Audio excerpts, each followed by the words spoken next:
Hello students, आपका फिर से स्वागत है पॉलीमर चैप्टर की सेकंड क्लास में। पॉलीमर चैप्टर की फर्स्ट क्लास में हमने जाना कि पॉलीमर का इंट्रोडक्शन क्या होता है, पॉलीमराइजेशन यानी बहुलकीकरण किसे कहते हैं।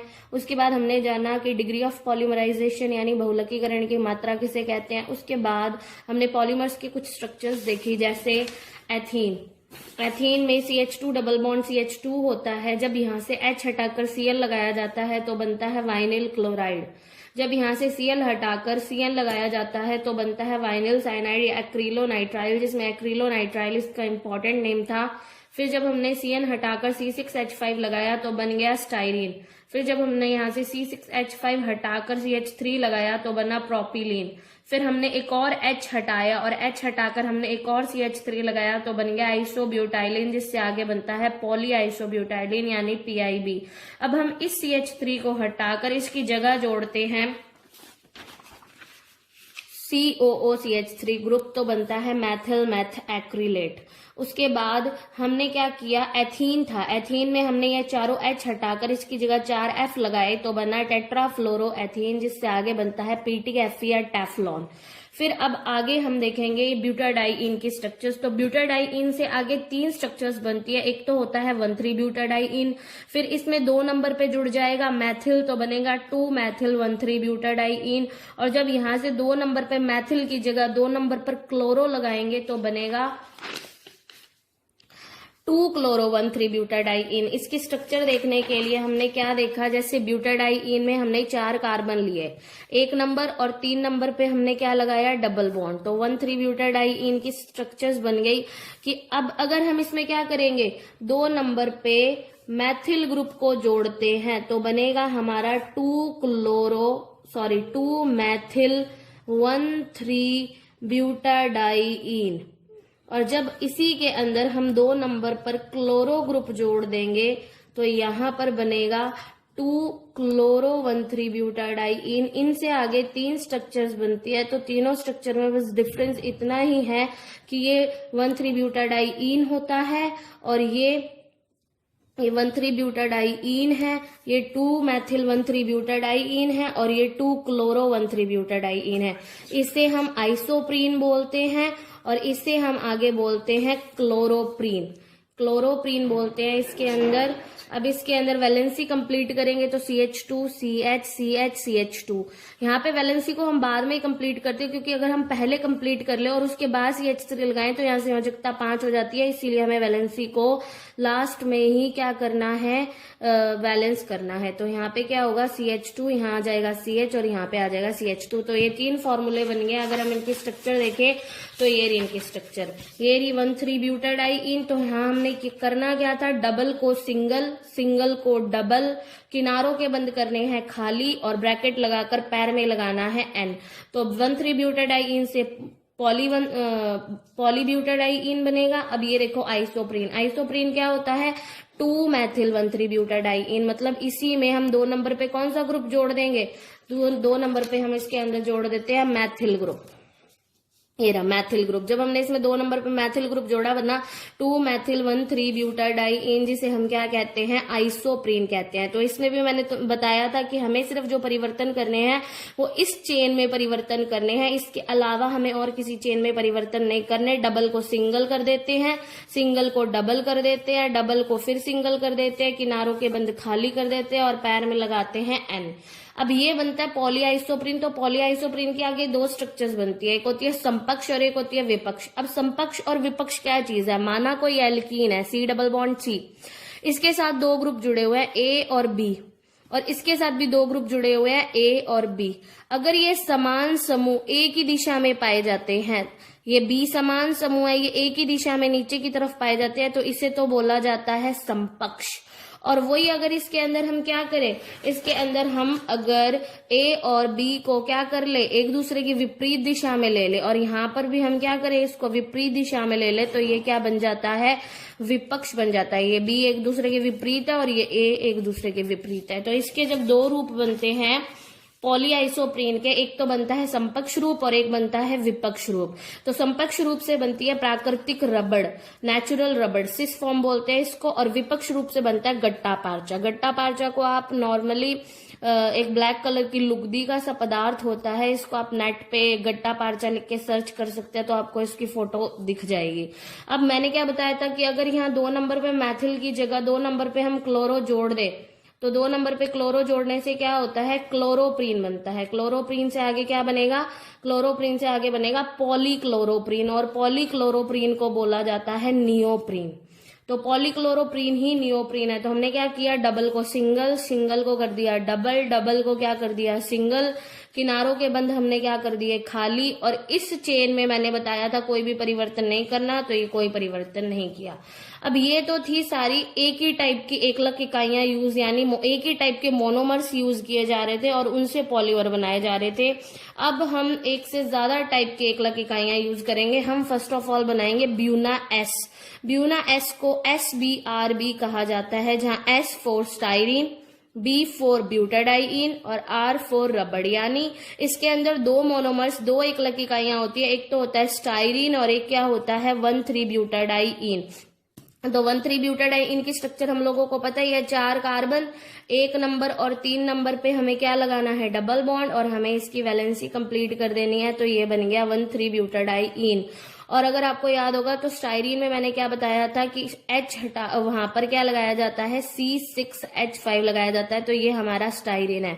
दोनों की N एकलक इकाइयां लेके चलेंगे। अब हमने करना क्या है, वही सिंपल सी ट्रिक, डबल को सिंगल, सिंगल को डबल, प्लस को माइनस। प्लस को माइनस करने का मतलब नहीं है हमें माइनस लगा दिया, इसका मतलब जब हम प्लस को माइनस में कन्वर्ट करेंगे तो वो अपने आप एक बॉन्ड की फॉर्म में आ जाएगा। जैसे देखो ये रहा CH2, डबल को क्या कर दिया सिंगल, फिर CH, फिर सिंगल को क्या कर दिया डबल, फिर CH, फिर डबल को क्या कर दिया सिंगल, फिर उसके बाद क्या है प्लस, प्लस को क्या कर दिया माइनस, उसके बाद क्या है CH2, डबल को क्या करते हैं सिंगल, उसके बाद ये नीचे आ गया C6H5। नीचे वाली चेन में हमें पता है कोई परिवर्तन नहीं करना, किनारों के बंध हमें खाली करके पैर में लगाना होता है N। तो ये क्या बन गया, ब्यूना S बन गया।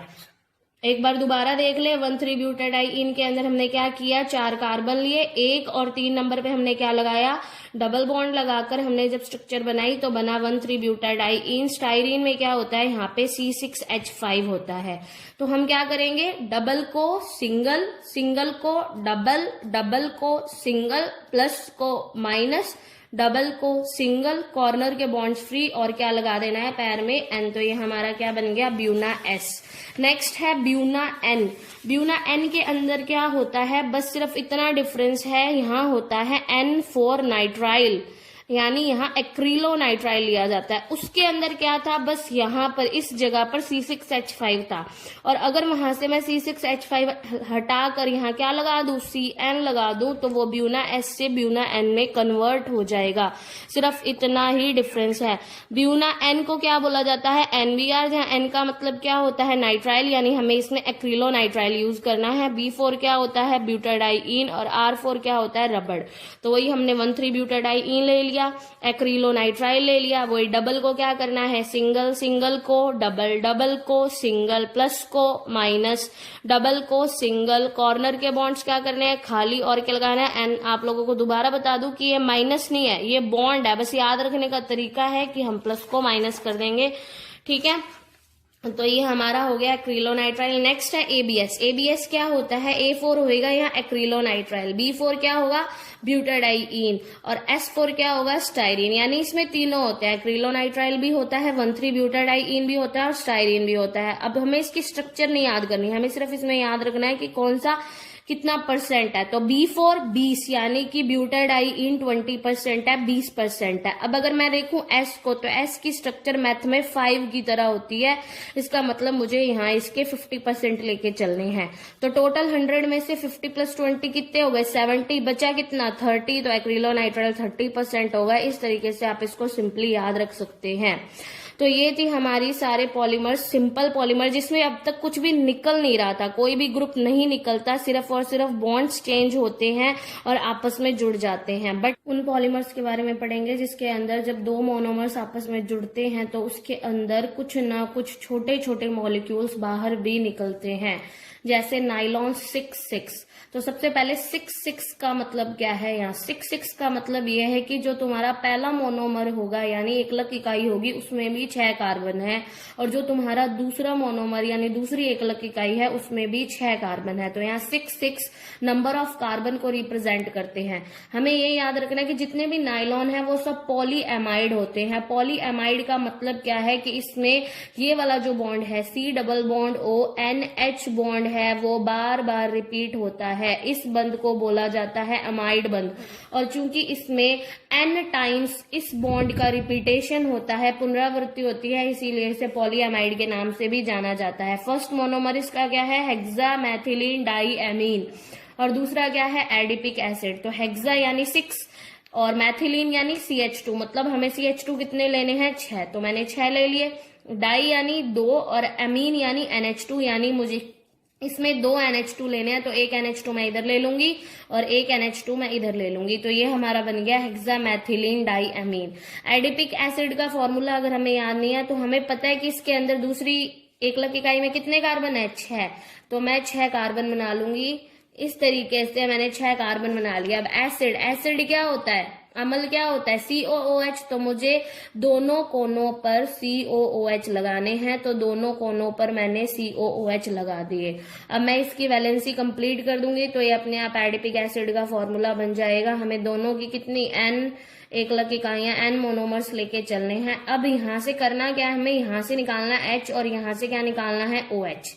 ऐसे ही मुझे इस कोने से क्या निकालना है, H, और इस कोने से क्या निकालना है, OH। तो इस तरीके से जब मैं जल निकालूंगी, यहाँ H2O बाहर निकल रहे हैं, तो H2O जब बाहर निकलेंगे तो क्या बनेगा, यहाँ रह जाएगा NH, एक बॉन्ड इसका खाली हो गया, यहाँ क्या आएगा, CH2 कितने, 6, यहाँ पे आगे क्या रह जाएगा, सिर्फ NH, आगे क्या है, CO, फिर क्या है आगे, CH2, कितने, 1 2 3 4, तो मैं इकट्ठे करके सीधा 4 लिख रही हूँ। उसके बाद क्या है, CO, कॉर्नर के बॉन्ड खाली हो जाएंगे और ये आ गया N। तो यहाँ पे हम देखते हैं ये है NHCO बॉन्ड, और ये कितनी बार आ रहा है, N बार आ रहा है, इसीलिए हम इसे क्या बोलेंगे, पॉलीएमाइड बोलते हैं। तो नाइलॉन 6 जो है वो एक पॉलीएमाइड है, क्योंकि इसमें इस एमाइड बॉन्ड की पुनरावृत्ति हो रही है। एक बार दोबारा देखें, हेक्सा यानी 6, मैथिलीन यानी CH2 यानी CH2 6 लेने हैं, डाई यानी 2, एमीन यानी NH2 यानी 2 NH2 लेने हैं। एडिपिक एसिड का फॉर्मूला याद रखने का तरीका है कि 6 से यानी 6 कार्बन लेने हैं, तो 6 कार्बन हमने ले लिए। एसिड यानी COOH, तो दोनों कोनों पर हमें COOH लेके चलने हैं, और बीच में से क्या निकाल देना है, H2O, यहाँ से भी क्या निकाल देना है, H2O। तो यहाँ H2O निकल जाएंगे, तो H2O जब निकलेंगे तो यहाँ से क्या होगा, ये वाली स्ट्रक्चर बन जाएगी, यहाँ से निकलेगा बीच में से जल, और यहाँ कॉर्नर से भी निकलेगा, क्योंकि हमें कॉर्नर के बॉन्ड क्या करने होते हैं, फ्री। तो इस तरीके से स्ट्रक्चर बनेगी तो क्या होगा, यहाँ ये बन गया पॉलीएमाइड, जिसे नाइलॉन 6 कहते हैं। नेक्स्ट हमारी स्ट्रक्चर है किसकी, टरथैलिक एसिड, टेरिलीन। टेरिलीन को डेक्रोन भी बोला जाता है। टेरिलीन के 2 या 3 नाम है, टेरिलीन या डेक्रोन, या इसको बोलते हैं PET यानी पॉली एथिलीन टरथैलेट। ठीक है, तो पॉली एथिलीन टरथैलेट भी इसका एक नाम है, और ये एक एग्जाम्पल है पॉलीएस्टर का। एस्टर, इसमें COO बॉन्ड पाया जाता है, कितनी बार, N बार, इसीलिए इसे पॉलीएस्टर के नाम से भी जाना जाता है। तो हम देखते हैं टरथैलिक एसिड। तो टरथैलिक एसिड इसकी एक एकलक इकाई है, मोनोमर है, और दूसरा मोनोमर है इसका एथिलीन ग्लाइकॉल। तो हमें इनके मोनोमर्स याद रखने हैं। अब पेपर में कभी कभी सीधा मोनोमर्स भी पूछ लिए जाते हैं, और कभी कभी स्ट्रक्चर सीधी पूछ ली जाती है। तो अगर सीधी स्ट्रक्चर पूछी जाती है तो बिना मोनोमर के हम काम कर ही नहीं सकते। तो टरथैलिक एसिड बनाने का तरीका क्या है, तो टर से लेना है, टर से सीधा याद रखो टायर। तो टायर लगभग गोल होता है, बट ये वाला थोड़ा टायर ऐसा है। इस टाइप की स्ट्रक्चर बनानी है। बेंजीन की स्ट्रक्चर थोड़ी टायर जैसी होती है, तो इसीलिए ले लिया मैंने ये। अब यहाँ क्या है, एसिड, तो एसिड में क्या होता है, COOH, तो इधर भी COOH ले लिया और इधर भी क्या ले लिया, COOH। तो ये बन गया मेरा टरथैलिक एसिड। तो टरथैलिक एसिड बन गया। अब हम क्या करेंगे, COOH और इधर भी क्या है, COOH। तो एथिलीन ग्लाइकॉल, एथ मतलब कितने कार्बन, 2 कार्बन, तो यहाँ मैंने 2 कार्बन ले लिया, और ग्लाइकॉल का मतलब होता है 2 OH। तो यानी मुझे यहाँ भी एक OH लगाना है और मुझे यहाँ पे भी एक OH लगाना है। लगा दिया। यहाँ मैं वैलेंसी कंप्लीट करूंगी, CH2 तो यहाँ N इकाइयां इसकी हैं और N इकाइयां इसकी हैं।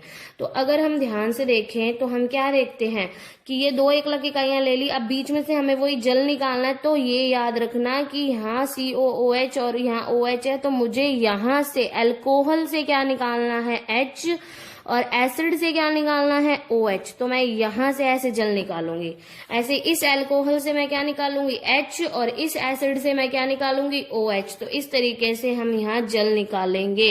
ये बात याद रखना कि यहाँ एस्टर बनते हैं, तो एस्टर बनते टाइम अल्कोहल से H और एसिड से OH निकलता है, वरना गलत हो जाएगा। तो यहाँ से जब OH निकालेंगे तो इसका एक बॉन्ड फ्री हो गया। उसके बाद यहाँ पे क्या है, बीच में बेंजीन आ गई, यहाँ क्या रह गया, CO, और यहाँ क्या रह गया, O। तो CO, फिर क्या है, O, फिर क्या है, CH2, फिर क्या है, CH2, फिर क्या है, O, और फिर क्या है, ब्रैकेट N। तो ये बन गया हमारा क्या, टेरिलीन। तो इसके अंदर इस बॉन्ड को देखो ध्यान से, COO बॉन्ड। तो COO बॉन्ड मैंने बताया था कौन सा बॉन्ड होता है, एस्टर बॉन्ड, इसीलिए इसे पॉली एस्टर बोला जाता है। एक बार दोबारा देखें, टरथैलिक एसिड और क्या है, एथिलीन ग्लाइकॉल। तो टरथैलिक एसिड से उठाया टर यानी टायर, तो टायर लाइक स्ट्रक्चर बनानी है, ये बना ली हमने टायर लाइक स्ट्रक्चर बेंजीन। फिर एसिड तो हमने इधर बना दिया COOH और इधर भी क्या बना दिया, COOH। तो ये बन गया टरथैलिक एसिड। और फिर हमें बनाना है एथिलीन ग्लाइकॉल। तो एथ यानी 2 कार्बन, और ग्लाइकॉल में ऑल OH के लिए आता है, और ग्लाइकॉल का मतलब 2 OH होता है, तो एक OH इधर और एक OH इधर। तो अल्कोहल से हमें H निकालना है और एसिड से हमें OH निकालना है। ये जल निकाल दिया, ऐसे इधर से भी OH और इधर से H निकाल दिया, तो बचा क्या, CO बेंजीन, फिर CO, फिर O, फिर CH2O। तो ये बन गया हमारा पॉलीएस्टर, जिसे टेरिलीन, डेक्रॉन या PET बोलते हैं। ठीक है। एस्टरिफिकेशन प्रोसेस में अल्कोहल से H और एसिड से क्या निकलता है, OH निकलता है। तो इतने फॉर्मूलाज आज के लिए काफी है, इनकी बार बार प्रैक्टिस करो, क्योंकि पेपर में मेन स्ट्रक्चर ही पूछी जाती हैं। इनकी जितनी बार बार प्रैक्टिस की जाएगी उतना ही आप लोगों को क्लियर होगा। बाकी पॉलीमर का क्लासिफिकेशन जो है वो हम अपनी अगली क्लास में करेंगे। तो अगर आपको कुछ समझ नहीं आता तो आप अपने कमेंट बॉक्स में हमसे क्वेश्चन पूछ सकते हैं, और इसकी ज्यादा से ज्यादा प्रैक्टिस की जाए। अगर आपको आपने पहली क्लास अगर नहीं देखी है तो पॉलीमर चैप्टर की पहली क्लास आप जरूर देखें, क्योंकि उसके बिना आपको पॉलीमर के बारे में कुछ भी पता नहीं चलेगा। तो बाकी हम नेक्स्ट वीडियो में करेंगे। अगर आपको पसंद आई हो वीडियो तो लाइक करें, शेयर करें और कमेंट करना ना भूलें। Thank you.